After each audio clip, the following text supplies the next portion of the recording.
That's right.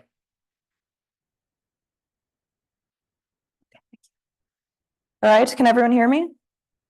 Okay, I see nods. Okay, hi everyone. My name is Aida Behmard. I'm a postdoc at the Museum of Natural History and the Center for Computational Astrophysics in New York. I just want to mention that it's my birthday, just so you can all appreciate how much I love cool stars.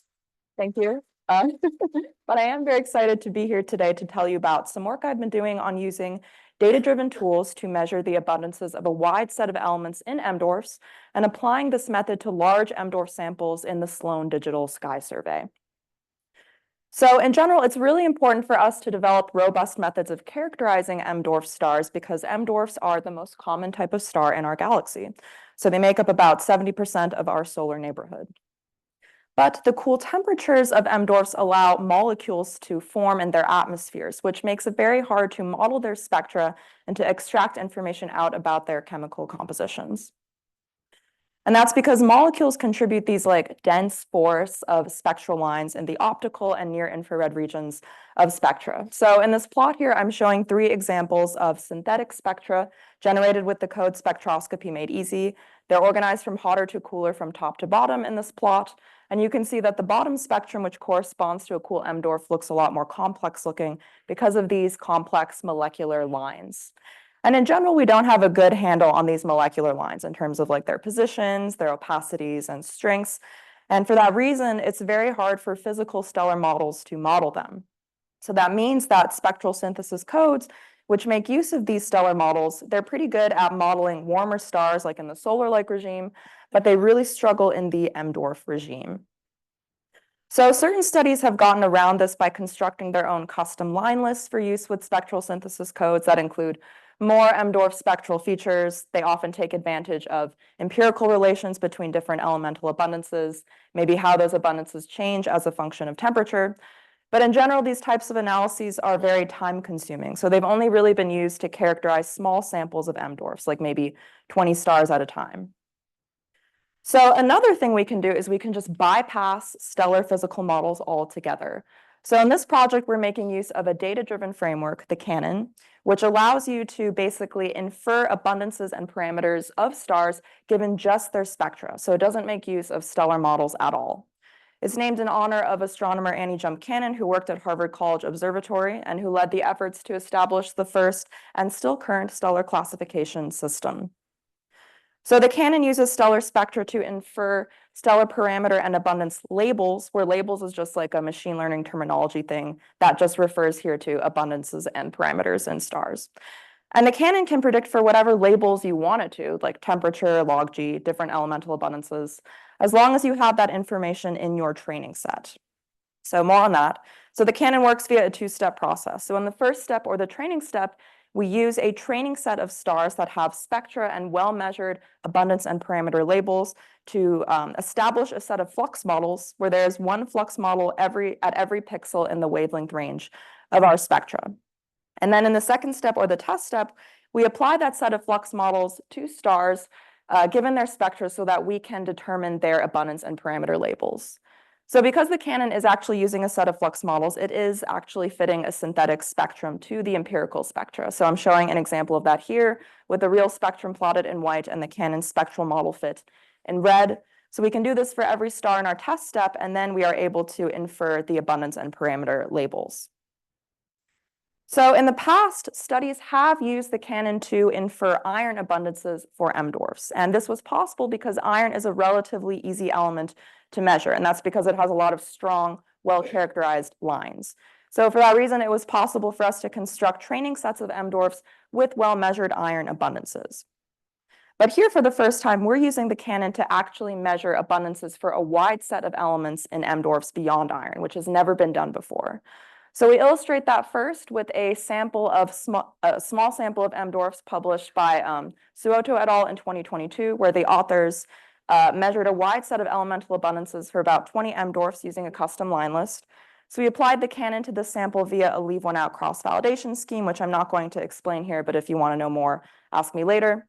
And these plots show our results. So on the y-axis of these plots, we're plotting our inferred abundance and parameters for the sample from the Canon. And then on the x-axis are the reported abundance and parameter values. And you can see we're doing a pretty good job of recovering the reported values by the adherence of these points to the one-to-one line. I also should mention that they're colored by the chi-squared of the Cannon spectral model fit to the data. So yeah, results look pretty good. And actually the RMS scatter of our derived abundances compared to the reported abundances is about 0.08 to 0.14 dex across all elements. So that's really quite good. And it demonstrates for the first time that we can use data-driven tools to constrain the detailed chemical compositions of M-dwarfs to high precision. Okay, but our real goal in this project is to characterize large M-dwarf samples from spectroscopic surveys like SDSS. And to do this, this small sample of M-dwarfs as a training set is not going to cut it. And that's because small samples of stars don't really span a large abundance parameter space, and they only sparsely populate that space. So to kind of illustrate this, we tried to use this small sample of M-dwarfs as a training set for a bunch of M-dwarfs from the Hyades cluster that have known oxygen and iron abundance measurements. And we wanted to see how well we could reproduce these known abundance values. So here on the y-axis of these plots, I'm plotting our inferred iron and oxygen abundances from the Cannon. And then on the x-axis are the reported iron and oxygen abundances for these Hyades M-dwarfs.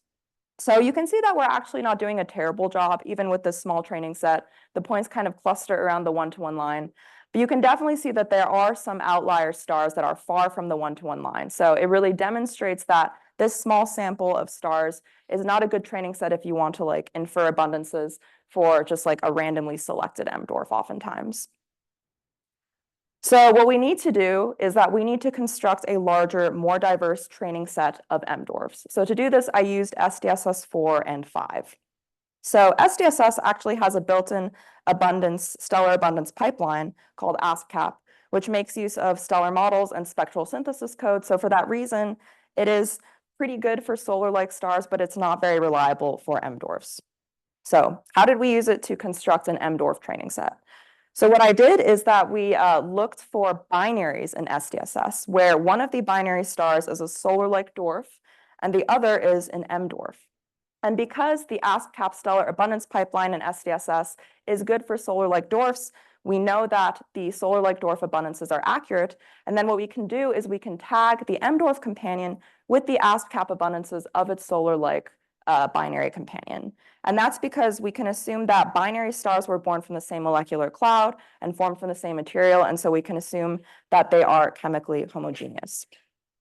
And so then those M-dwarfs that are tagged with the ASPCAP abundances of their solar-like companion form the basis for a new training set. And I just want to mention that we found these binaries in SDSS by taking advantage of a Bayesian framework, which allowed us to compute the 3D velocity differences between two like randomly chosen stars to see if they're co-moving, and that made use of Gaia DR3 astrometry. So we ran that on SDSS 4. We found about 50 FGKM binaries, which I'm illustrating in this plot here, with their GMADs on the y-axis plotted against their temperature, and they're colored by the iron abundance from ASPCAP of their solar-like companions, and the bound pairs are connected via these dashed lines. So this sample is already performing pretty well, but I also want to mention that there are 100 additional FGKM binaries in SDSS5, which I haven't yet added to my training set. So I think once I do that, results are going to be even better. Okay, so now we wanted to see how well does this FGKM binary training set do at recovering the abundances of these M-dwarfs in the Hyades cluster. So again, I'm plotting iron abundances inferred from our Cannon model on the y-axis versus the reported iron abundances of the Hyades M-dwarfs on the x-axis. The plot on the left is when we're using the training set of FGKM binaries, and the plot on the right is when we're using that old training sample of just 20 M-dwarfs. So you can see looking at the plot on the left that our results are much better. There's stronger adherence to the one-to-one line, the RMS scatter is lower, the chi-squared of the Cannon spectral model fit to the data is lower. So this all indicates that we're doing pretty well. I also want to mention that we're not just predicting for iron and oxygen in this Cannon model. We're actually constraining all of these elemental abundances that are listed on the top of the slide. So a lot of volatiles, titanium, calcium, chromium, et cetera. And the results are better when we fit for that wide set of elements. And that actually makes sense because a lot of these elements are involved in the most common molecular species in M-dwarf, so fitting for them makes sense that we would do better. Okay, so these are similar plots to the ones I just showed, but now for the oxygen abundance values of the M-dwarfs in the Hyades cluster. And again, the plot on the left corresponds to when we used our FGKM binary training set. The plot on the right corresponds to when we use the smaller training set of 20 mDORs from before. And again, you can see that the results in the left-hand plot look much better. Like the adherence to the one-to-one line is excellent. We have really low RMS scatter. So this is really all indicating that this FGKM binary training set is doing a pretty good job at recovering detailed abundance measurements. And I also thought that maybe I could just show some spectral fits to the data just so we see what it looks like. So here I found I selected like a random mDOR from the Hydes cluster. I'm plotting its spectrum in white in the two panels. And then the Cannon spectral model to that one spectrum is in the red in these two panels. The plot on the left corresponds to when we use the FGKM binary training set. Plot on the right is the smaller binary training set, or the smaller mDOR training set. And you can see that in the plot on the left, when we use the binaries to train, the Cannon model in red does a much better job of fitting to the actual spectrum of the star. And I'm also highlighting some OH features here, just so you can see that we are really doing a lot better around these molecular features, which are used to calculate the oxygen abundance. Okay, so just to summarize, so we have used the Cannon to infer a wide set of elements, a wide set of elemental abundances for mDORFs, which has never been done before. We establish a new training set based on FGKM binary systems drawn from SDSS 4 and 5, and it allows us to infer abundances for a wide set of elements common in mDORF molecular species. Performance is really good when we test it against the Hydes. So now the only thing left to do is to deploy it on all of the mDORFs in SDSS 4 and 5, of which there are over 200,000. So be on the lookout for this value-added catalog, which I'm hoping to get out in the next couple months, and I'm really excited to see what the community does with it. I didn't get to talk about this much, but I'm very excited to use this catalog to constrain planet formation theories, and I think we're going to have an excellent sample to do this because there are actually like tens of thousands of mDORF planet candidate hosts from tests in SDSS 5, so I think we're going to have a wealth of data for these investigations. So very excited about that, and that's all I have, and I'm happy to take any questions.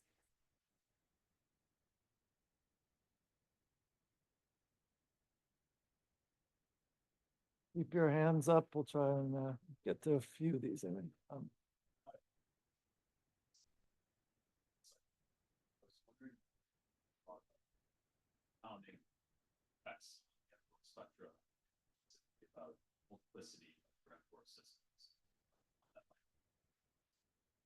Yeah, that's a really good question. So the question was, have I thought about incorporating other factors into my Cannon model, like multiplicity?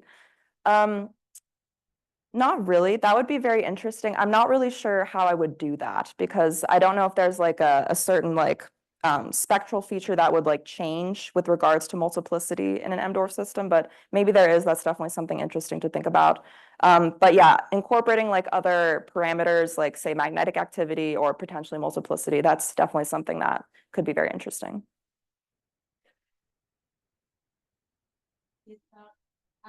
I was wondering about signal to noise, and other effects. And also, you increase your sample, right? But which spectral types were covered there, and which range of modalities were also covered in your training? So the first part of the question was, I'm sorry, can you repeat the first part of your question? Okay, yeah. Also, the other question is the training set. We use binaries, but what is the coverage in modalities, for example, and also the spectral type of secondaries? Okay, so the first question is, how does signal to noise affect the performance of the Cannon? So it does, but you don't need like super, super high signal to noise spectra for it to perform well. Like 50 and above is like pretty good. And then the second part of your question, so what is the metallicity range spanned by my training set? So right now it's about like minus 0.3 to like 0.3 with the 50 initial FGKM binaries. But I think when I add the additional ones from SDSS 5, it'll expand the metallicity range. I don't know what that is because I haven't looked at it yet. But definitely like when I deploy it on the larger sample of mDORFs in SDSS 4 and 5, we're going to have to restrict that metallicity range because we can't really infer abundances outside of the parameter space spanned by the training set. Spectral types are, I think, temperatures from like right now 3,200 to 4,000 Kelvin. Can I have the next speaker come up? And I think we're gonna have to cut off the questions there. You can try and get you know what she looks like now. You can try and find her during the conference. Let's thank the speaker one more time.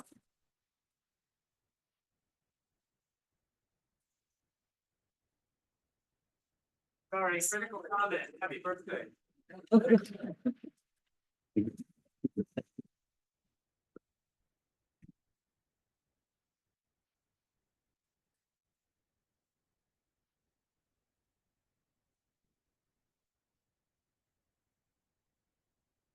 Two-minute signal, 13 minutes. Let's go.